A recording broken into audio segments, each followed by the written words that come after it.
हो गया। तो अभी देखो हम लोगों ने पढ़ा है दो तरह का energy, there are two types of energy, kinetic and potential. तो पोटेंशियल एनर्जी वो टाइप का एनर्जी जो जिसका डेफिनेशन में बोला जाता है energy processed by a body because of shape, position और हाइट। शेप, पोजीशन और हाइट। तो अब यहां पर ग्रेविटेशनल पोटेंशियल एनर्जी की बात चल रही है। तो ग्रेविटेशनल पोटेंशियल एनर्जी यानी एक बॉडी को आपने उठाया, हाथ में लिया और उसको ऊपर लेके गए, ऐसा हाइट पे लेके गए, और वहां से उसको आप छोड़ो, वहां से क्या करो उसको आप, उससे पहले उसके बाद में जब उसको छोड़ते हो, छोड़ने से पहले उसके अंदर एनर्जी भरी हुई होती है ना, आपको कुछ करना पड़ता है क्या? नहीं, उसको छोड़ोगे अपने आप वो नीचे नीचे गिर जाएगा। ठीक है, तो ऊपर हाइट है, ऊपर से ऐसा छोड़ेंगे तो नीचे अपने आप गिरता है। कोई एनर्जी उसको अलग से देनी पड़ती है क्या? नहीं, मतलब हाइट पे लेके जाने के बाद उसके अंदर एनर्जी अपने आप भर गया। तो हम क्या बोलेंगे कि उसके अंदर एनर्जी भर गया because of changing it's height. उसका आपने क्या किया? हाइट चेंज किया। तो हाइट चेंज करने की वजह से उसके अंदर जो एनर्जी आया उसको हम लोग बोलेंगे पोटेंशियल एनर्जी। पर वो ग्रेविटेशन उसको जो एक्सेलरेशन ड्यू टू ग्रेविटी है वो उसको लेके आता है उधर, तो हम उसको क्या बोलेंगे? It is a special type of potential energy called as gravitational potential energy. तो potential energy is work done against the conservative force और forces in achieving a certain position configuration of a given system। देखो वही चीज जो मैंने समझाया उसको कितने गंदे तरीके से लिखा है। अब यहां पर एक बॉडी रखी हुई है, वो बॉडी के ऊपर फोर्स लगा के आप उसको जब एक हाइट पर लेके आओगे, तो लेके आने के बाद में क्या बोला है उसने? This is the work done against, जो अर्थ उसको खींच रहा है अपने साइड में। न्यूटन्स लॉ ऑफ ग्रेविटेशन का फॉर्मूला ले लो या वेट का फॉर्मूला, उसको आप ऊपर लेके आ रहे हो, तो आपने कुछ वर्क किया। वो वर्क किसके अगेंस्ट में किया? ग्रेविटेशनल फोर्स को, जिसको लोगों ने क्या बोला? कंजर्वेटिव फोर्स और forces in achieving a certain position. आप कुछ हाइट पे लेके आए उसको, तो ये सर्टेन पोजीशन पे लेके आने के बाद आपके पास में क्या आया? Configuration of a given system. तो आपको यहां पे क्या मिलता है? गिवन सिस्टम मिलता। तो potential energy is work done against conservative force और forces in achieving certain position और कॉन्फ़िगरेशन ऑफ अ सिस्टम। तो आपको इधर क्या मिलना चाहिए? पोजीशन या कॉन्फ़िगरेशन मिलना चाहिए। तो expression for change in gravitational potential energy. अभी क्या किया आपने? एनर्जी, तो एक बॉडी को आपने उठाया, उठा के कुछ हाइट पर लेके गए, ठीक है, तो उसमें आपने क्या किया? उसके अंदर एनर्जी भर दिया और आपने वर्क किया। तो एनर्जी या वर्क का फॉर्मूला हमको क्या मालूम है? Force into displacement. क्या? Force into displacement. तो आपने क्या किया? अगर एक बॉडी को उठाया, कुछ हाइट पर लेके गए, तो आपने क्या लगाया? फोर्स। यहां ध्यान दो बोर्ड पे। तो क्या किया आपने? फोर्स लगाया और बॉडी को एक जगह से दूसरी जगह हाइट पर लेके गए, तो जो डिस्प्लेसमेंट किया उसको हमने पकड़ा है डीआर। क्या पकड़ा है? डीआर। तो डीआर आपने डिस्प्लेसमेंट किया और फोर्स लगाया against gravitational force. Gravitational force के अगेंस्ट में फोर्स लगाया, इसलिए क्या आ गया? Minus sign. Negative sign appears before because due is a work done against gravitational force. ठीक है, तो for displacement object from an initial position Ri to a final position Rf the change in potential energy will be what? तो अभी क्या कर रहे हो कि आपने मान लिया कि ये टेबल पर था, है ना, बॉडी किधर थी? टेबल पर। यहां से उठा के साइड पर लेके गए, लेकिन टेबल पर तो बॉडी को लाना था। टेबल पर बॉडी को पहले से अगर हमने पकड़ के रखा हुआ है, तो टेबल के पोजीशन के हिसाब से उसके अंदर कुछ ना कुछ एनर्जी भरा हुआ है, टेबल के पोजीशन के हिसाब से। तो अब हम लोग क्या पकड़ेंगे कि ये पूरा सब कुछ, ये पूरा सिस्टम, ये टेबल, ये बॉडी यहां रखी थी और जहां पर उसको उठा के लेके गए, और नीचे से ग्राउंड, ये सब एक कोऑर्डिनेट सिस्टम पर है। किस पर? एक, ठीक है ना। तो कोऑर्डिनेट सिस्टम का जो ओरिजिन है उससे ये बॉडी क्या है, वहां से हम इसको उठा के लाए, तो उठा के लेके आए, तो अब ये टेबल है ना, टेबल का ओरिजिन से जो डिस्टेंस था, यानी पूरा अर्थ, पूरा यूनिवर्स हमने कोऑर्डिनेट सिस्टम पे डाल दिया। तो अब ये जो टेबल पे पड़ी हुई बॉडी थी उसका स्टार्ट का जो पोजीशन था वो इस पूरे अर्थ के कोऑर्डिनेट सिस्टम का जो ओरिजिन है, कोऑर्डिनेट सिस्टम का वहां से उसका जो डिस्टेंस है वो है R I bar, R initial. यानी ये टेबल पे रखी हुई एक बॉडी का जो पोजीशन है उसको हमने क्या पकड़ा, आर इनिशियल। उठा के उसको यहां पर लाए, इसको पकड़ा आर फाइनल। तो ये आर फाइनल कहां से मेजर होएगा, ओरिजिन से। आर इनिशियल कहां से मेजर होएगा, ओरिजिन से। तो ऐसा आपका ओरिजिन से आपको दो पोजीशन मिला, आर इनिशियल और आर फाइनल। अब ऐसा करने में आपने यहां से उठा के इसको यहां पे लेके आए तो हाइट बढ़ा दिया। अब हाइट के वजह से पोटेंशियल एनर्जी चेंज हो गया। पोटेंशियल एनर्जी का फॉर्मूला क्या होता है, mgh, यानी h का वैल्यू आपने चेंज किया हाइट पर लेके गए तो, और हाइट पे लेके जाने के बाद h का वैल्यू चेंज होने के बाद आपको क्या मिलता है कि यहां पर जो पोटेंशियल एनर्जी है या वर्क आपने किया वो होगा आर इनिशियल से ऐड करो आर फाइनल तक जाओ, आर इनिशियल से ऐड करो आर फाइनल तक जाओ। इसका आपको इंटीग्रेशन करना पड़ेगा और फॉर्मूला वही रहेगा, फोर्स इंटू डिस्प्लेसमेंट। ठीक है, तो आर इनिशियल आर फाइनल मतलब आपने यहां से यहां लेके आया, लेकिन ओरिजिन के हिसाब से, ओरिजिन समझो कहीं यूनिवर्स में है, वहां से यहां तक और यहां तक दोनों का जो वेक्टर रहेगा वो वेक्टर आपको यहाँ कैलकुलेट करना पड़ेगा। अगर इसको डायग्राम बना के कोऑर्डिनेट सिस्टम पे समझ ना जाए तभी एमसीक्यूज के टाइम पे आपको ऐसा करना रहेगा। तो ये आपका कोऑर्डिनेट सिस्टम है, ये ओरिजिन है, ये कोई पोजीशन है आर इनिशियल, ठीक है, तो उसका वेक्टर ये हो गया आर आई बार। अब यहां पर आप इसको उठा के ले गए तो ओरिजिन से इसका ये क्या है, आर एफ बार, यानी आर फाइनल वेक्टर। तो अभी आपने जो मोशन किया वो कितना किया, हाइट के हिसाब से इतना इतना किया ना, तो ये आपको मेजर करना पड़ेगा। ठीक है, तो वो हम कैसे करेंगे, वो हम इस फॉर्मूले से करेंगे, R initial minus R final, अगर हाइट की बात है तो। और हाइट छोड़ के अगर पोजीशन की बात है तो पोजीशन के लिए हमको वेक्टर्स यूज करना पड़ेगा, वो हम सम्स के टाइम पे देखेंगे। तो बात समझ में आई, आर इनिशियल ओरिजिन से एक पोजीशन, आर फाइनल भी ओरिजिन से एक वेक्टर, और आपको जब वर्क डन निकालना है तो फोर्स इंटू डिस्प्लेसमेंट का फॉर्मूला लगेगा। उसमें डिस्प्लेसमेंट कितना होगा, R final minus R initial, R final minus R. चलो आगे।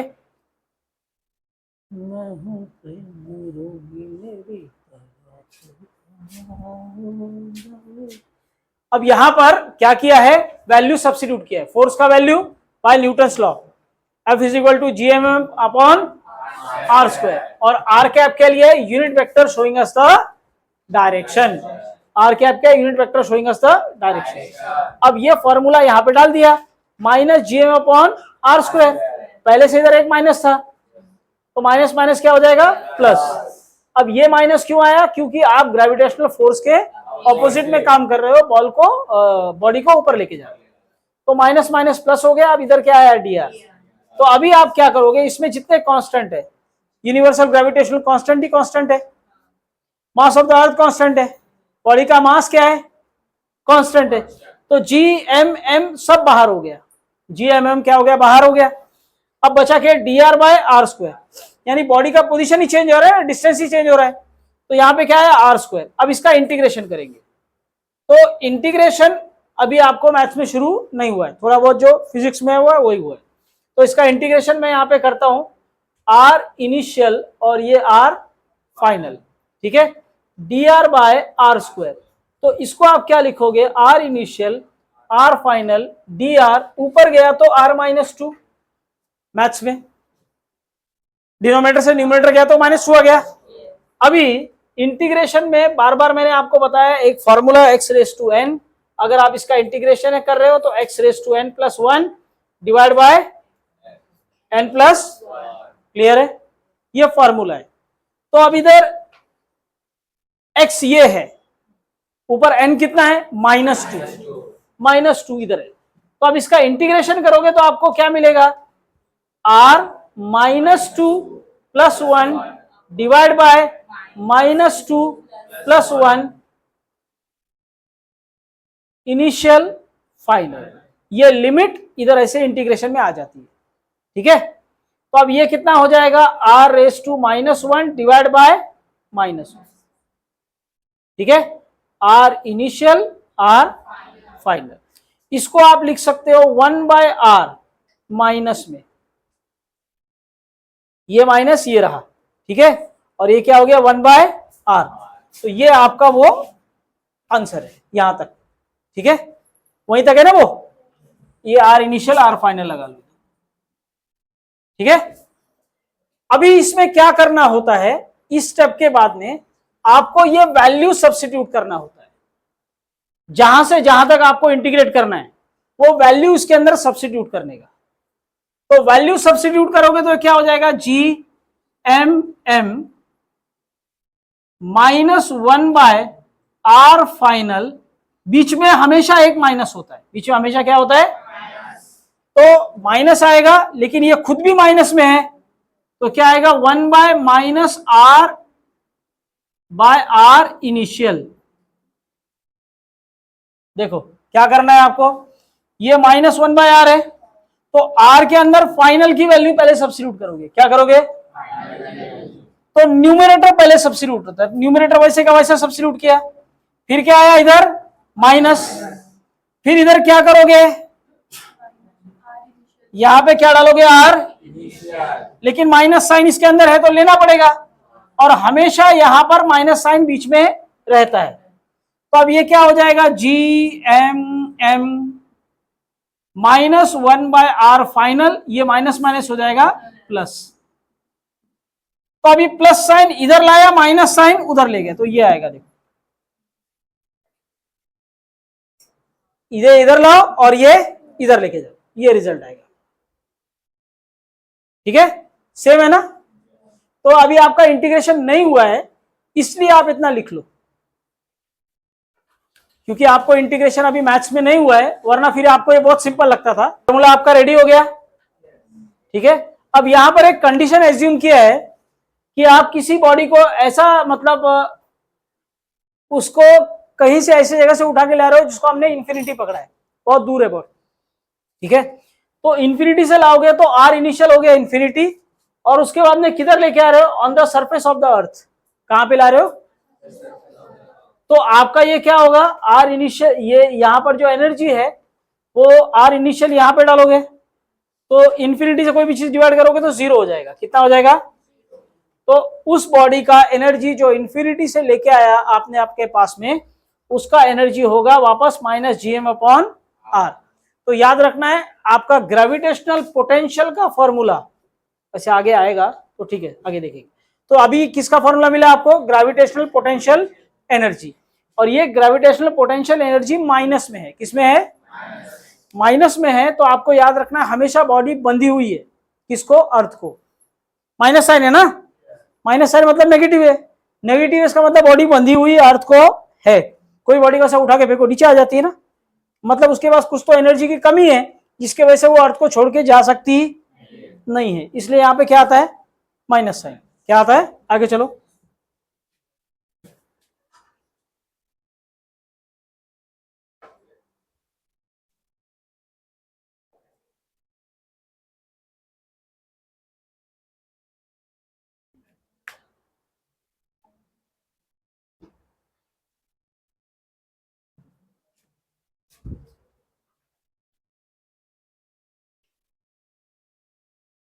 If the object is on the surface of the earth, क्या है, object is on the surface of the earth, तो सरफेस,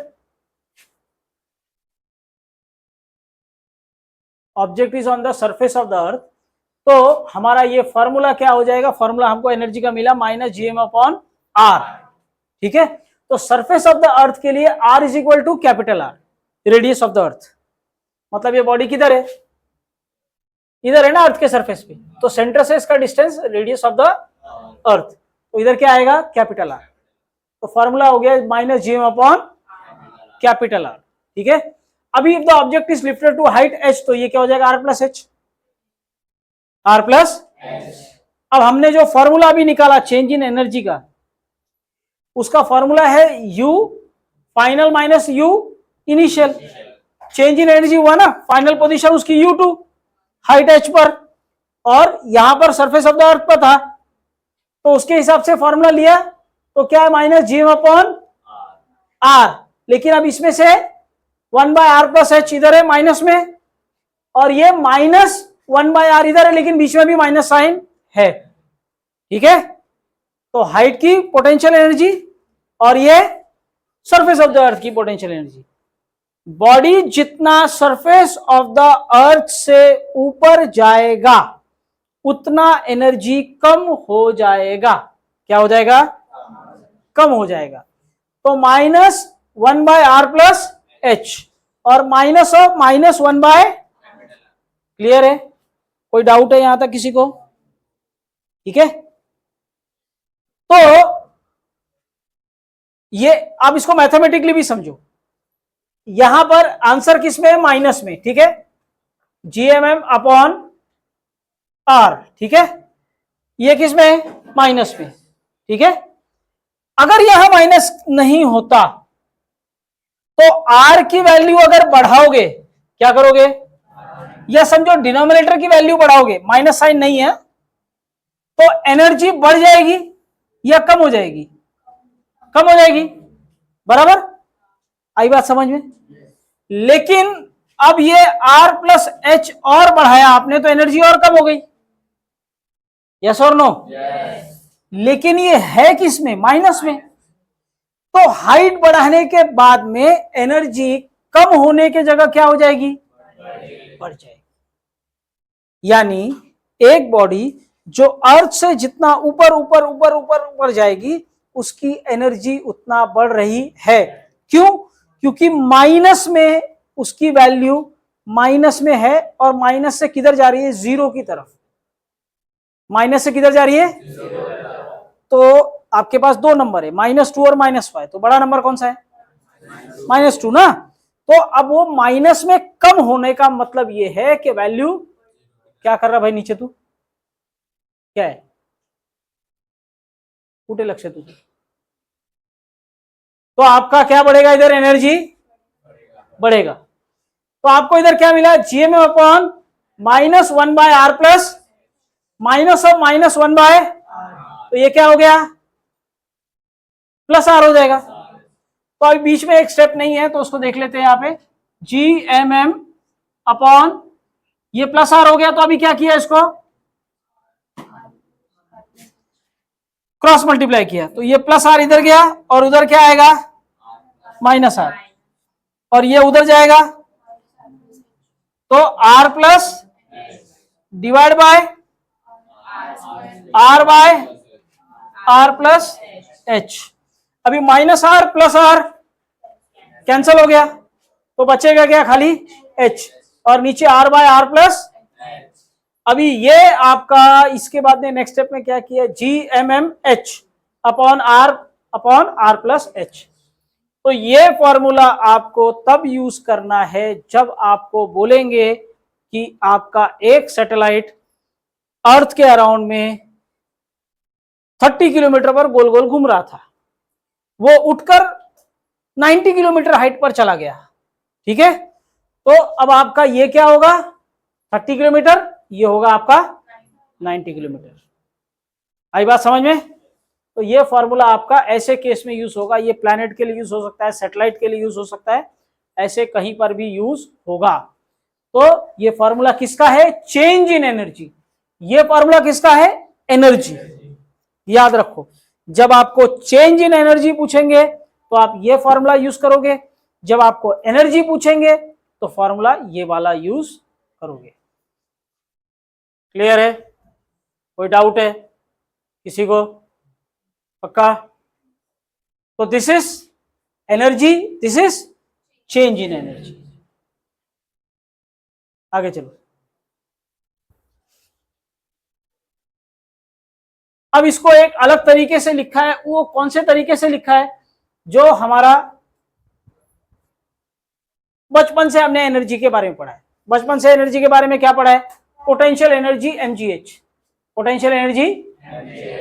और हमने साथ में क्या किया? सरफेस ऑफ द अर्थ पर हमने ये पढ़ा है, कल पढ़ा था, बोलो। सरफेस ऑफ द अर्थ पे एक्सेलरेशन ड्यू टू ग्रेविटी का फॉर्मूला बोलो। G is equal to capital M upon R square. मोठा जी तुझा सासरा सांगणार।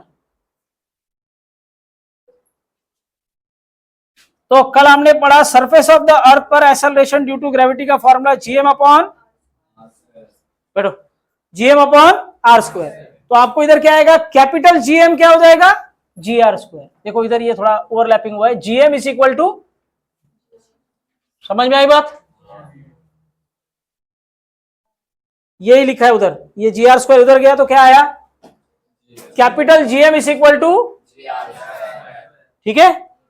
अभी चेंज इन एनर्जी का फॉर्मूला आपके पास में अभी क्या मिला हमको, पीछे वाला, तो उसमें ये जो एनर्जी का चेंज का फॉर्मूला मिला, उसमें ये जीएम की जगह हम क्या डाल देंगे, जी आर स्क्वायर। क्या डाल देंगे, तो जी आर स्क्वायर डालने के बाद, जी आर स्क्वायर डालने के बाद में उसमें क्या होएगा, कटिंग होएगा।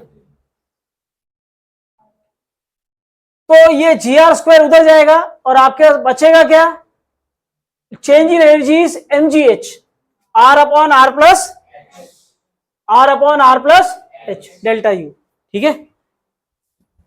कल का स्टूडेंट किधर गया, इधर का,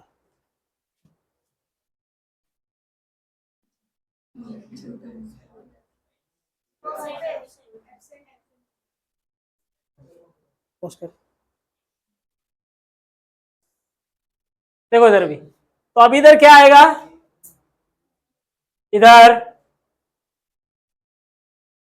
जब आप उधर सब्स्टिट्यूट करोगे GM upon G R square तो बचेगा क्या, एमजीएच, ठीक है, R upon R plus H. अब यहां पे हम क्या पकड़ते हैं कि अगर आपकी हाइट बहुत कम ऊपर लेके गए, यानी रेडियस ऑफ द अर्थ कितना है, 6400 किलोमीटर, कितना,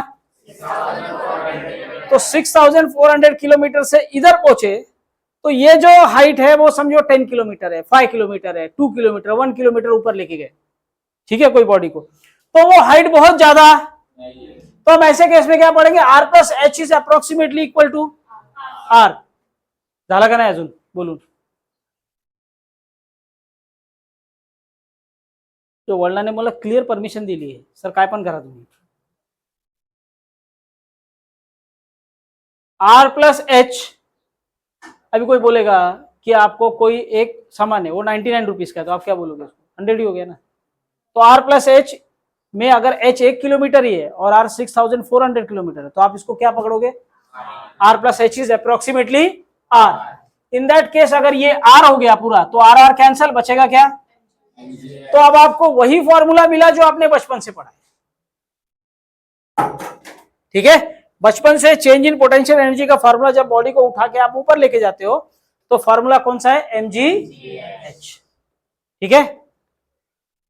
तो आपको दोनों फॉर्मूला यहां पे मिलता है, पर यह फॉर्मूला यूज करने के लिए कुछ कंडीशंस आ जाती है, और वो कंडीशंस हमेशा मिलती, तो आपको ज्यादातर वही फॉर्मूला यूज करना पड़ेगा। अभी यहां पर हम पूछेंगे नेक्स्ट टॉपिक पे, ग्रेविटेशनल पोटेंशियल से पोटेंशियल एनर्जी से ग्रेविटेशनल पोटेंशियल पर। अभी इस बात को समझने के लिए पहले इसको मैथमेटिकली जो सिंपल फॉर्म है वो समझ लो। ये पोटेंशियल एनर्जी का formula minus G M upon R, ये वाला आर को आप आर प्लस एच लिख सकते हो, अगर हाइट एच है तो R is equal to R plus H. अब इसमें से एम बाहर निकाल दिया, तो ये जीएम अपॉन आर को बोलते हैं ग्रेविटेशनल पोटेंशियल। क्या बोलते हैं, ग्रेविटेशनल पोटेंशियल। तो अब ये ग्रेविटेशनल पोटेंशियल का फॉर्मूला है minus GM upon R plus H, capital R plus या फिर स्मॉल आर। ये मैथमेटिकली इतना सबको समझना चाहिए, पर इसको अगर कंसेप्ट वाइज समझे, क्या कंसेप्ट वाइज समझे कि इसका कंसेप्ट क्या है, तो कंसेप्ट में आपको यह समझ में आएगा। आप अगर देखो तो इलेक्ट्रिक पोटेंशियल होता है, इलेक्ट्रिक पोटेंशियल का फॉर्मूला है 1/4 pi epsilon 0 Q by R. क्या है इलेक्ट्रिक पोटेंशियल, क्या इलेक्ट्रिक पोटेंशियल। तो इलेक्ट्रिक पोटेंशियल में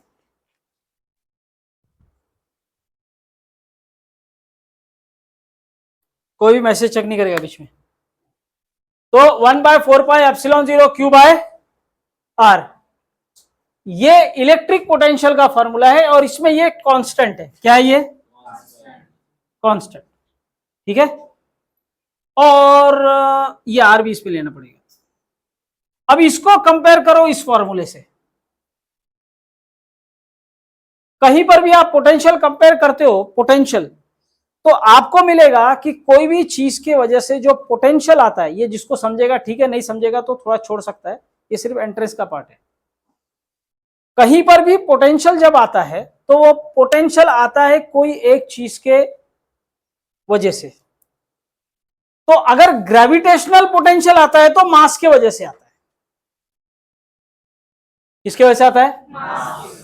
इलेक्ट्रिक पोटेंशियल आता है तो चार्ज के वजह से आता है। किसके वजह से आता है? चार्ज। तो इसमें भी एक कांस्टेंट है, इसमें भी एक कांस्टेंट है। ये पूरा कांस्टेंट है ना, 9 × 10⁹। ये अभी आप कूलम्स लॉ पढ़ोगे इलेक्ट्रोस्टैटिक्स में, तो अभी ये समझो ये पूरा कांस्टेंट 1/4π तो कांस्टेंट ही है। ये सबकी वैल्यू 9 × 10⁹ आती है। आप समझो कि ये कांस्टेंट है अभी, राइट फॉर नाउ। जब इलेक्ट्रोस्टैटिक चैप्टर आएगा तो क्लियर हो जाएगा। तो 9 × 10⁹ इसकी वैल्यू है, इसकी वैल्यू 6.67 × 10⁻11 है। ठीक है, इधर एक मास है जिसके वजह से यहां पे सब कुछ हो रहा है, इधर मास की जगह क्या है? चार्ज है। पोटेंशियल किसके वजह से आया? अर्थ के मास की वजह से। यहां पर किसके वजह से आएगा? एक दूसरा कोई बड़ा चार्ज होगा। क्या होगा? कोई एक बड़ा चार्ज वहां पे क्या करेगा? पोटेंशियल लाएगा। तो अब इस फॉर्मूले को और इस फॉर्मूले को अगर कंपेयर करें ना, तो दोनों में काफी सिमिलैरिटी है। सिमिलैरिटी क्या है? इधर भी कांस्टेंट, इधर भी कांस्टेंट, इधर भी डिस्टेंस, इधर भी डिस्टेंस, इधर मास पर इधर चार्ज। क्योंकि ये ग्रेविटेशन आता है मास के वजह से, और चार्ज के वजह से क्या आता है? Potential, electric potential. इसके वजह से जो आता है वो ग्रेविटेशनल पोटेंशियल।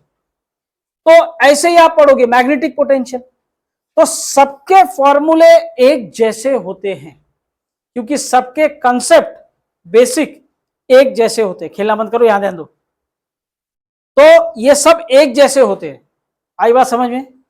इसलिए फॉर्मूले में खाली जो मेन चीज है वो बदली हो जाती है। कहीं पर चार्ज आ जाता है, कहीं पे मास आ जाता है, कहीं पे मैग्नेटिज्म आ जाता है, लेकिन बात वही चलती है, कंसेप्ट वही होता है। तो ग्रेविटेशनल पोटेंशियल का फॉर्मूला आपको याद रखना है, -gm/r। एनर्जी का फॉर्मूला gm/r²। क्या है? आ रही है ना? आ रही है ना? तो फिर चेंज क्या है? मास को साइड में कर दिया है, r² नहीं है, आ रही है। मास को क्या किया? तो पोटेंशियल का फॉर्मूला इतना ही है, -gm/r। ये वाला मास साइड में हो जाएगा। ठीक है, चलो आगे। तो अभी एक और फॉर्मूला है आपके पास, -gm/r। तो अब इधर आपको क्या समझ में आ रहा है कि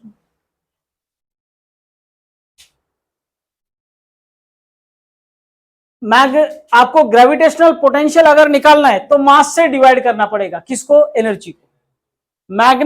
ग्रेविटेशनल एनर्जी को, ग्रेविटेशनल पोटेंशियल एनर्जी को मास से जब डिवाइड करोगे तो ग्रेविटेशनल पोटेंशियल मिलेगा। क्या मिलेगा? अब आपको ग्रेविटेशन, एक बॉडी को, एक मास को आप उठा के एक जगह लेके गए और वहां से यहां पे लेके गए, तो आपने दोनों के बीच में एनर्जी के डिफरेंस निकालने का फॉर्मूला कर लिया, किया ना? तो वो जो एनर्जी का फॉर्मूला किया उसको जब मास से डिवाइड करोगे तो आपको क्या मिलेगा? पोटेंशियल के चेंज का फॉर्मूला। यानी फॉर्मूला वही रहेगा बेसिक, बस उसको मास से क्या करना है? डिवाइड कर देना। तो मास से डिवाइड करने के बाद में ऊपर क्या है? Change in energy. और चेंज इन एनर्जी क्या होता है? वर्क। चेंज इन एनर्जी क्या होता है? तो चेंज इन एनर्जी मिला आपको work divide by mass. Change in potential is change in change in work upon mass, तो आपको मिलता है मास। Therefore, in general, for a system of two masses m1 and m2 separated by distance r, आपको इधर क्या मिलेगा, अगर दोनों के बीच में कुछ डिस्टेंस सेपरेट किया है तो एनर्जी का फॉर्मूला होगा पोटेंशियल इनटू मास। मतलब अगर मैं एनर्जी का फॉर्मूला लिखूं तो ये है gm अपॉन r। अब इसमें से पोटेंशियल सेपरेट किया तो gm upon r minus sign, और इधर क्या आया मास, तो मैं इसको क्या लिख सकता हूं v इंटू मास, वही लिखा है। ठीक है, अब यहां पर समझो एक मास आया, आपने मास m1 और इधर क्या आया पोटेंशियल v1। अब मैं मास की वैल्यू चेंज कर देता हूं, जो मास मैंने लाया वो, अब समझो यहां से मैंने इसको उठाया, तो यहां पर जो मैंने इसको यहां से इसको उठाया उसका मास 1 किलो था। कितना था? अभी 5 किलो का रहेगा तो सेम ताकत लगेगा क्या? एनर्जी चेंज होएगा ना।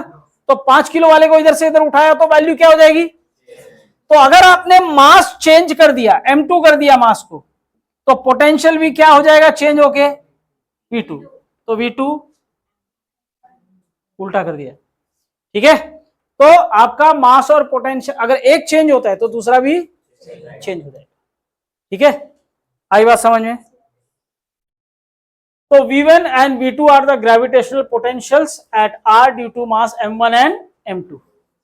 मास m1 की वजह से आपको पोटेंशियल मिला v1, मास m2 की वजह से पोटेंशियल मिला v2, तो उसका फॉर्मूला v1 m1 आना चाहिए और v2 m2 आना चाहिए। ठीक है, चलो आगे। अब ये बहुत मस्त है, सबको मजा आता है इसमें, एस्केप वेलोसिटी। टॉपिक स्टार्ट होते ही मजा आने लगता है। एस्केप वेलोसिटी किसको बोलते हैं? ये तो आपने 10th में पढ़ा है ना। तो क्या होता है?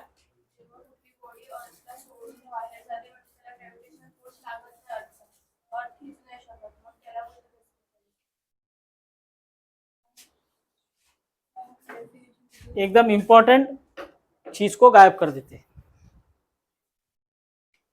यहां पर आप उसको एनर्जी देते हो। ठीक है, अगर किसी बॉडी को आपने इतनी एनर्जी दी कि वो अर्थ के ग्रेविटेशन से फ्री होके स्पेस में चला गया, किधर चला गया? वापस नहीं आएगा, ऐसी बॉडी को क्या बोलते हैं? उसको जो वेलोसिटी आपने दिया उसको बोलते हैं एस्केप वेलोसिटी। तो एस्केप वेलोसिटी कौन सी वेलोसिटी है? वो वेलोसिटी जिससे आपने किसी बॉडी को उठा के फेंका तो अर्थ पर वो कभी वापस आने वाली नहीं है, उसको क्या बोलते हैं? Escape velocity.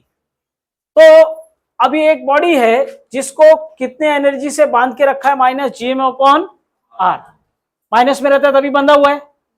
अब उसके बराबर की काइनेटिक एनर्जी आपने दे दी, half mv e square, half mv e square. E क्या है? Escape velocity.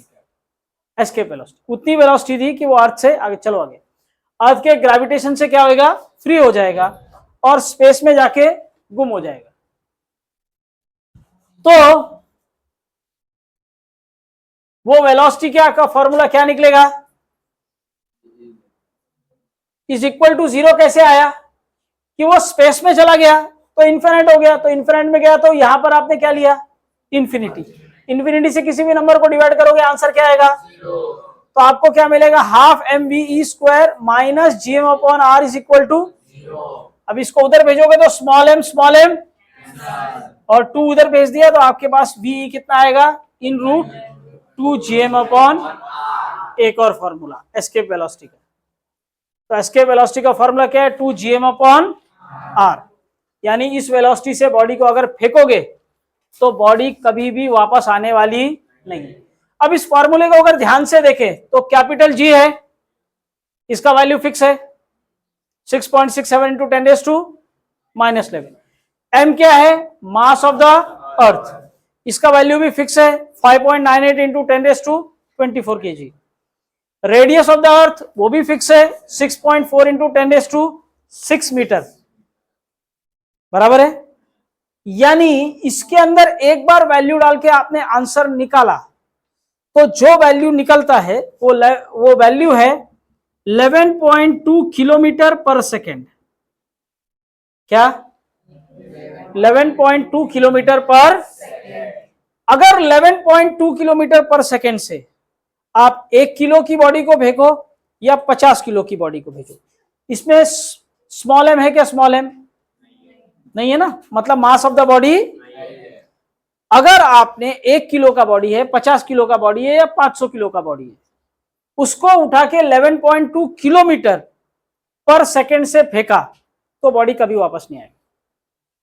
वो कितना भी वजन का बॉडी होने दो, कोई फर्क पड़ता, क्योंकि फॉर्मूले में स्मॉल एम नहीं है। क्लियर है? तो आपको क्या मिलता है? 11.2 किलोमीटर पर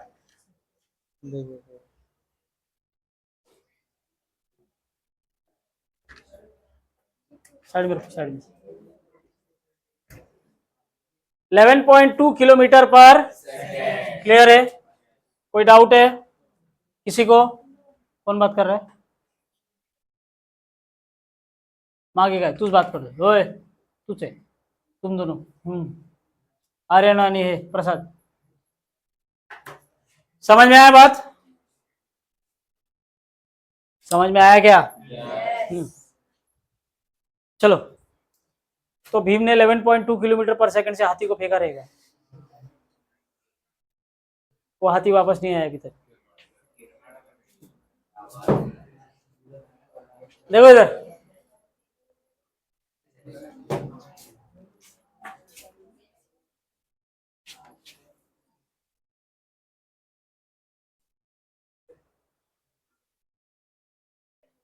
चलो एमसीक्यू सॉल्व करो खुद ही, सिंपल सिंपल है ये सब।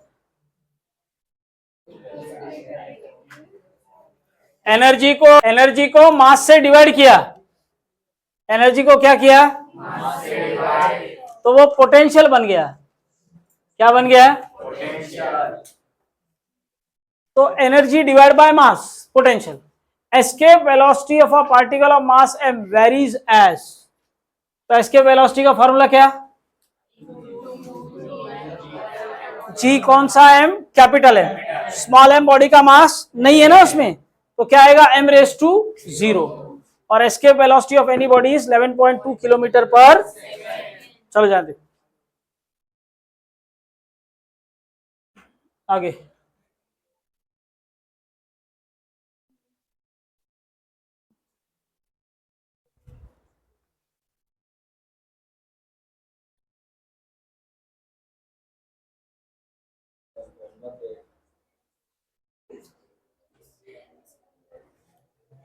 नाही तर तुम्ही फ्री टाइम सांगा तेव्हा मी करतो।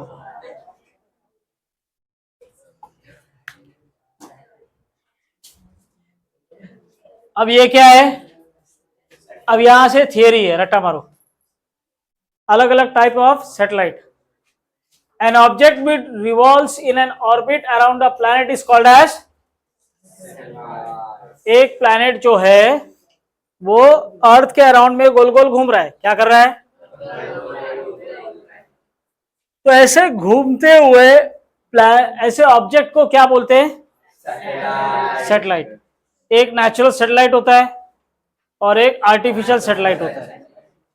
नेचुरल सैटेलाइट मतलब मून, जो मैनमेड नहीं है, ठीक है, वो अर्थ के अराउंड में जो घूम रहा है मून, वो भी एक सैटेलाइट है, उसको हम बोलेंगे नेचुरल सैटेलाइट। फिर आर्टिफिशियल सैटेलाइट कौन सा है?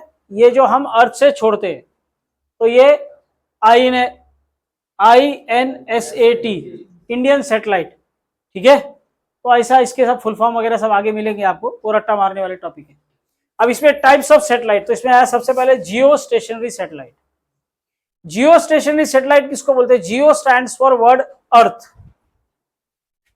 जियो का मतलब जैसे बोले जियोग्राफी, तो किसकी ग्राफी? अर्थ की ग्राफी, जियोग्राफी। तो जियो स्टैंड्स फॉर अर्थ। अब यहां पर क्या बोल रहा है? जियो स्टेशनरी यानी अर्थ के हिसाब से स्टेशनरी सैटेलाइट, पर अर्थ अपने एक्सिस पर ऐसा गोल गोल घूम रहा है, तो जियो स्टेशनरी सैटेलाइट किसको बोलेंगे? जो अर्थ के साथ में उसी एंगुलर वेलोसिटी से गोल गोल घूमेगा जैसा अर्थ घूमता है। ठीक है, तो उसको क्या बोलते हैं, जियो स्टेशनरी सैटेलाइट. झोप तू झोप, सर इकडे. जियो स्टेशनरी, उसको घूमने को जो टाइम लगेगा कितना लगेगा, क्योंकि अर्थ को घूमने को टाइम कितना लगता है. Due to this satellites appear stationary from the earth surface are known as geostationary satellite. चलो आगे. Polar satellites. तो पोलार सैटेलाइट किसको बोलते हैं, जो अर्थ के, अब ये जो जियो स्टेशनरी सैटेलाइट है ना, वो अर्थ पर एक ही पॉइंट पर गोल गोल घूमता रहेगा. वो एक ही पॉइंट को ऑब्जर्व करता है. क्या करता है, एक ही पॉइंट को ऑब्जर्व करता रहेगा. वो जैसा अर्थ घूमेगा साथ में घूमता रहेगा, उसका पिक्चर्स ही देता रहता है उसी पॉइंट का. अभी समझो आपका कोई मैच चल रहा है, तो उधर का लगातार पिक्चर्स देता रहेगा. इधर polar satellites are placed in lower polar. Lower polar मतलब नीचे side. Polar orbits, they are at low altitude 500 to 800, ज्यादा हाइट पर नहीं रहता, 500 to 800 kilometre. Period of revolution of polar satellite is nearly 85 minutes so that it can orbit 16 times per day. जो poles है वो poles के इधर ही round मारता है वो, तो पोल्स का रिपोर्ट बराबर देते रहे, इसके लिए 85 मिनट्स में उसका एक राउंड होता है. ठीक है, तो 85 मिनट्स में एक राउंड हो रहा है, तो उसको टाइम कितना लगेगा, 16 टाइम्स पर डे वो एक राउंड मारता है 85 मिनट्स के हिसाब से. They go around the poles of the earth in north south direction. ठीक है, while the earth rotates in east west direction. The polar satellites have cameras fixed on them. The camera can view small strips of the earth in one orbit. In entire day the whole earth can be viewed strip by strip. वो देख सकता है. Polar region and equatorial regions close to it can be viewed by these satellites. कुछ नहीं, सब रट्टा मारो. Polar satellites are used for weather forecasting and meteorological purpose, मौसम की जानकारी और वेदर फोरकास्ट, इसके लिए काम आता. चलो आगे. कम्युनिकेशन सैटेलाइट मतलब आपका मोबाइल फोन्स जिसपे चलते हैं, या सैटेलाइट फोन जिसपे चलते हैं. तो communication satellite is an artificial satellite that release and amplified radio telecommunication signals and thereby it creates communication channel between source transmitter and a receiver at different location. तो आपको इधर क्या मिलेगा, एक सोर्स ट्रांसमीटर है. क्या ये सोर्स ट्रांसमीटर, जहां से आपका साउंड निकल रहा है, और निकल के मतलब आपका अर्थ है, अर्थ से आपने कॉल किया, वो कॉल करने के बाद पास के आपके किधर गया, टावर में गया. टावर में ट्रांसमीटर लगाए, जिसको वो सिग्नल जो आपने फोन पे यहां से बोला, या आपकी जो इलेक्ट्रोमैग्नेटिक वेव यहां से निकल रही है, वो आपके फ्रेंड के मोबाइल तक पहुंचानी है. तो आपका फ्रेंड किधर बैठा हुआ है, आपका फ्रेंड समझो दिल्ली में बैठा हुआ है, तो यहां से वो निकलेगा आपके मोबाइल से, इलेक्ट्रोमैग्नेटिक वेव निकलेगा, पास के टावर में जाएगा. टावर में ट्रांसमीटर लगाए, वो ट्रांसमीटर उसको क्या करेगा, relays and amplifies radio telecommunication, उसको एम्पलीफाई करेगा, रिले करेगा and signals, and thereby it creates a communication channel. एक चैनल क्रिएट करेगा, जिसके वजह से सोर्स ट्रांसमीटर से वो निकल के किधर जाएगा, जहां पे आपका दोस्त है उसके पास में जो खंबा है टावर, उसके पास में जाएगा, और उसका रिसीवर उसको क्या करेगा, रिसीव करेगा. रिसीव करने के बाद में फिर उसको वहां से वापस से उसको ट्रांसमिट करके आपके फ्रेंड के मोबाइल में भेजेगा. अब क्योंकि ये सब स्पीड ऑफ लाइट से होता है, इसलिए उसको नहीं के बराबर टाइम लगता है. तो application of communication satellite for a transmission of television radio wave signals over large areas of earth surface. आपका क्या होता है इससे, for transmission of television and radio wave signals, for broadcasting telecommunication, for military purpose, for navigation, surveillance, ये सब में ये use होता है. चलो आगे. Projection of satellite.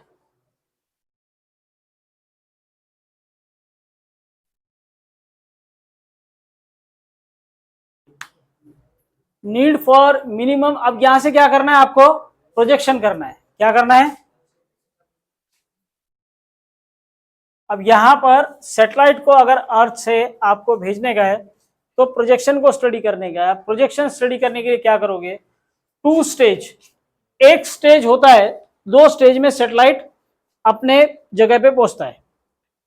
वो 2 स्टेज क्या है, पहला स्टेज है उसको हाइट देने का, क्या करने का, दूसरा स्टेज क्या है, उसको ऐसा हाइट पे पहुंच गया ना, ऐसा घुमाने का, और फिर एक ऐसा वेलोसिटी देने का जिस वेलोसिटी को मिलने के बाद वो सैटेलाइट वापस अर्थ पर गिरने वाला, ठीक है। तो आपको वो वेलोसिटी उसको देना पड़े, एक वर्टिकल वेलोसिटी और दूसरा 90 डिग्री घुमाने के बाद हॉरिजॉन्टल वेलोसिटी। तो मल्टी स्टेज में आप क्या करोगे, पहला स्टेज उसको हाइट देने में जाता है, इसमें जाता है, आप उसको हाइट दोगे, हाइट देने में पहला रॉकेट उसको कुछ हाइट पे लेके जाएगा, फिर दूसरा रॉकेट और हाइट पे लेके जाएगा, तीसरा रॉकेट और हाइट पे। अब वो डिपेंड करता है कि कितने रॉकेट लगाने हैं और वो रॉकेट कितने हाइट पे लेके जाएंगे, ये डिपेंड। अभी तो उसके लिए लॉन्चर्स यूज होते हैं, सैटेलाइट पहले यूज होते, रॉकेट पहले यूज होते थे, अभी क्या लॉन्चर्स हैं। तो अभी यहाँ पर रॉकेट की बात हो रही है तो रॉकेट करेंगे। तो फर्स्ट स्टेज में अगर समझो आपको ज्यादा हाइट पे, तो एक ही रॉकेट काफी है, और नहीं तो फिर मल्टीपल रॉकेट्स लगते हैं। तो क्या होता है, पहला रॉकेट एक हाइट पे लेके जाएगा, दूसरा रॉकेट और सैटेलाइट उसको अटैच्ड है। जैसे उस हाइट पे पहुंचा, वहां पे उसका काम खत्म, रिमोट से उसको क्या करेगा, वो डिटैच कर देगा पहले वाले रॉकेट बाजू, दूसरा वाला रॉकेट उसी टाइम पर रिमोट से इग्नाइट करेंगे, दूसरा रॉकेट उसको और हाइट पे लेके जाएगा। समझो उधर हाइट पहुंच गया, नहीं तो ठीक है तो तीसरा। तो जैसे जैसे उसका फ्यूल खत्म होएगा, पहले वाला रॉकेट को डिटैच कर देंगे रिमोट से और दूसरा चालू कर देंगे। एक रीजनेबल हाइट पे पहुंच गया जहां पे अपने को चाहिए, उस हाइट पे पहुंचने के बाद में उसको ऐसा 90 डिग्री से घुमाते हैं, ठीक है, और उसको फिर एक वेलोसिटी देंगे और उसको बोलते हैं हॉरिजॉन्टल वेलोसिटी ऑफ प्रोजेक्शन, और पहले क्या रहता है, वर्टिकल वेलोसिटी ऑफ प्रोजेक्शन।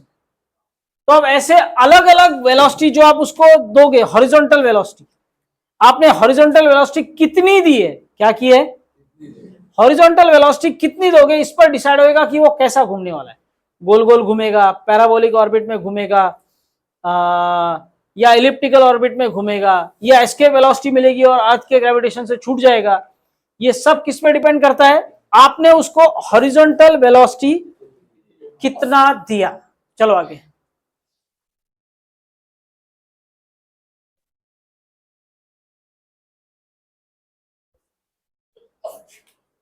ये डिटैचिंग और वो सारी चीजें जो मैंने बताई वो इसमें लिखी है, ठीक है। अब इसे आगे चलो, अब ये एक इंपॉर्टेंट वेलोसिटी है जो भी आपने 10th में किया था, इसको क्या बोलते हैं, क्रिटिकल वेलोसिटी। क्रिटिकल वेलोसिटी वो वेलोसिटी है जो मिनिमम, ध्यान दो इधर, क्रिटिकल वेलोसिटी हमेशा हॉरिजॉन्टल वेलोसिटी होती है, ऊपर लेके जाने की नहीं। ऊपर लेके जाने के बाद 90 डिग्री घुमाने के बाद उसको आप अगर क्रिटिकल वेलोसिटी दोगे तो वो अर्थ के अराउंड में सर्कुलर ऑर्बिट में गोल गोल घूमेगा। इस वेलोसिटी को क्या बोलते हैं, इससे कम में वो घूमने वाला नहीं है। पैराबोलिक वगैरह सीन आता है, वो हम देखेंगे अगर वो, लेकिन आपको देना क्या है, उसको कम से कम क्रिटिकल वेलोसिटी दो। क्रिटिकल वेलोसिटी दोगे तो अर्थ के अराउंड में वो गोल गोल घूमेगा। अब ये क्रिटिकल वेलोसिटी का फॉर्मूला इसमें आपको निकालना है। ये क्वेश्चन ज्यादातर कॉलेजों में आता है, जिसको कॉलेज में एग्जाम है इसको ज्यादा अच्छे से करके दो। तो सेंट्रीफ्यूगल फोर्स गोल गोल अगर घूमेगा तो बाहर के साइड में धक्का लगेगा, तो बाहर के साइड में जो धक्का लग रहा है, सेंट्रीफ्यूगल फोर्स का फॉर्मूला mv² बाय बाहर का, अंदर उसको क्या खींच रहा है, अर्थ का ग्रेविटेशनल फोर्स। तो अर्थ का ग्रेविटेशनल फोर्स जो खींचेगा वो कितना है, gm/, और इसको अंदर के बाहर के साइड में जो धक्का मार रहा है mv² बाय अंदर के साइड में जो खींच रहा है gm/, तो आपको इधर क्या मिला, mm क्या हो गया, कैंसल हो गया। तो vc² क्या है, gm/, एक आर भी कैंसल होगा, हाँ आर भी कैंसल हो गया और mm भी क्या, तो बचा क्या, gm/, तो क्रिटिकल वेलोसिटी का फॉर्मूला है gm/r+h। ये स्मॉल r +h ही होता है, कैपिटल R+h होता है, ठीक है ना, radius of the earth plus height. अभी इसको एक अलग तरीके से यहां पे लिखा है, क्या लिखा है, हमको मालूम है जीएम क्या होता है, जी आर स्क्वायर, तो यहां पे क्या लिखा है, जी आर को R plus H whole square लिख दिया है। GM is equal to g R square होता है ना, तो इस जीएम को क्या लिखा, g R plus H whole square. तो वीसी क्या हो गया, इन root GM upon R A, तो इस जीएम के जगह पे क्या लिख दिया, जी आर प्लस एच, और नीचे का क्या है, आर प्लस, ये स्क्वायर है सॉरी, तो आर प्लस एच और ये आर प्लस एच, बचेगा क्या, जी एच आर प्लस। क्लियर है सबको? तो आपके पास में क्रिटिकल वेलोसिटी का फॉर्मूला हो गया जीएम अपॉन छोटा आर, नहीं तो आर प्लस एच, और आप इधर क्या लिख सकते हो, G H is R plus. Clear है? आगे चलो।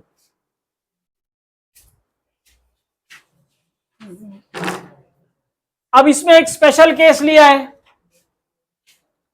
तो स्पेशल केस क्या लिया है कि हाइट बहुत कम है, इधर उसको जो वर्टिकल वेलोसिटी देके हाइट देते हैं ना, वो हाइट बहुत 4, 5, 6, 10 किलोमीटर में आपने उसको ऊपर लेके गए, तो आर प्लस एच को अप्रोक्सीमेटली क्या लोगे, तो आपका इधर आर प्लस एच की जगह क्या आ जाएगा, सिर्फ आर। अब यहां पे क्या लिखोगे, जीएम की जगह जी आर स्क्वायर और आर आर कट। तो अर्थ के पास में अगर बॉडी को गोल गोल घुमा रहे हो सैटेलाइट को, तो फॉर्मूला है इन रूट जी कैपिटल आर, और नहीं तो small R, that is R plus H. ठीक है, पास में क्या है, इन रूट जी आर। चलो, अब ये अलग अलग उसको जो आप वेलोसिटी दोगे उसके हिसाब से इसका अलग अलग मोशन है।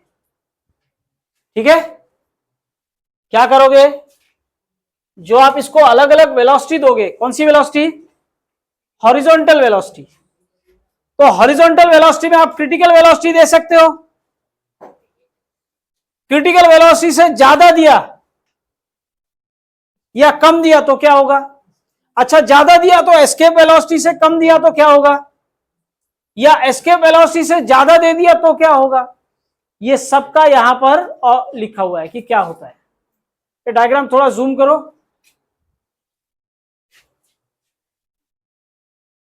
अब पूरा ही कर दो फिर।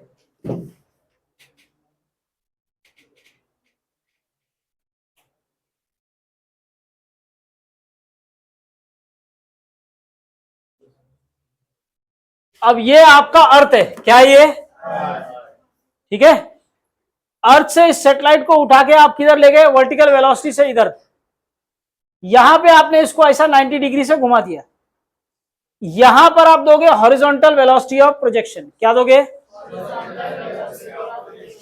ये horizontal velocity of projection if it is equal to critical velocity, क्या किया, इक्वल टू, तो देखो ये गोल गोल घूम रहा है। ठीक है, हॉरिजॉन्टल वेलोसिटी जो है वो क्रिटिकल वेलोसिटी से कम है, क्या है, तो उसने क्या किया, देखो वो उसने पैराबोलिक पाथ लेके अर्थ के पास आ गया, और ऐसा पैराबोलिक पाथ लेके वो गिर जाएगा किधर, अर्थ के सरफेस पे, जहां पे ग्रेविटी ज्यादा होगा तो ज्यादातर पानी में जाके गिर जाता है, समुद्र में, अगर क्रिटिकल वेलोसिटी से कम है तो। अब यहां से उठा आपने क्या किया, इसको हॉरिजॉन्टल वेलोसिटी एस्केप वेलोसिटी के बराबर है, ज्यादा नहीं है, एस्केप वेलोसिटी से बराबर है, तो ये पैराबोलिक पाथ में घूमेगा। आपको इस पे इजी इजी एमसीक्यू आएंगे, अगर ये ऐसी वेलोसिटी है तो क्या रहेगा, तो पैराबोलिक पाथ में घूमेगा, किस पे घूमेगा, अगर ये वेलोसिटी एस्केप वेलोसिटी,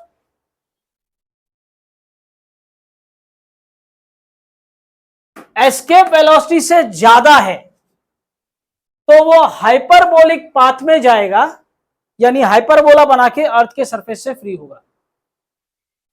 आपने कभी देखा है, फुग्गा होता है, वो फुग्गे में अगर बच्चे लोग हवा भरते हैं और बांधते नहीं और उसको ऐसा छोड़ते हैं, उनको मजा आता है, तो वो ऐसा एक बार रॉकेट कैसा उड़ता है, बाद में कैसा वो फुग्गा गिरता, कैसा ऐसा ऐसा ऐसा गिरता है, देखा ऐसा करके गिरता है। थोड़ी हवा उसको फ्लोट करवाती है, लेकिन हवा निकलती रहती है, इस वजह से वो उसको ग्रेविटी भी खींचती रहती है, तो ऐसा ऐसा फ्लोट करता है। ये वैसे इसके साथ होता है कि वो अर्थ से एस्केप होके निकलेगा, पर एस्केप होने में वो एक बार टर्न मारने का ट्राई करेगा अर्थ के पास, क्योंकि अर्थ की ग्रेविटी भी उसको खींच रही है। पर आपने एस्केप से ज्यादा दिया है, इसलिए वो अर्थ से फ्री होने वाला ही है, पर एस्केप होने से पहले एक बार हाइपरबोला पाथ में घूमता है। अगर आपने एस्केप वेलोसिटी के बराबर दिया है तो पैराबोला, अगर आपने क्रिटिकल वेलोसिटी से ज्यादा दिया है पर एस्केप वेलोसिटी से कम दिया है तो क्या करेगा, एलिप्स। किसमें घूमेगा, एलिप्स में। किसमें, क्रिटिकल से ज्यादा एस्केप से कम। पर अगर क्रिटिकल दिया तो गोल गोल, और क्रिटिकल से कम तो एलिप्स बना के नीचे गिर जाएगा। ठीक है, क्रिटिकल से कम है तो एलिप्स बन के नीचे गिरेगा, क्रिटिकल है तो गोल गोल घूमेगा, क्रिटिकल से ज्यादा एस्केप से कम तो इलिप्टिकल ऑर्बिट, और अगर एस्केप के बराबर है तो पैराबोला, और एस्केप से ज्यादा है तो हाइपरबोला लेके गायब हो जाएगा। ठीक है, क्लियर है? ये रट्टा मारने वाला टॉपिक। चलो आगे।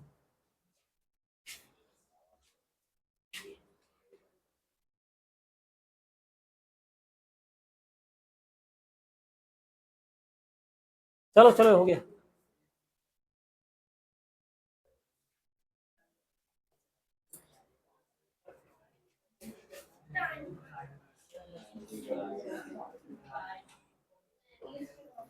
ऑक्सीजन आ रहा है ना सबको, कि बंद हो गया?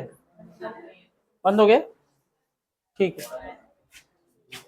बिना ऑक्सीजन के पढ़ो। अब ये लास्ट टॉपिक है, कैसा है? देखो इसको पूरा अपडेट है, कितना बाकी है और कौन सा है इसके बाद?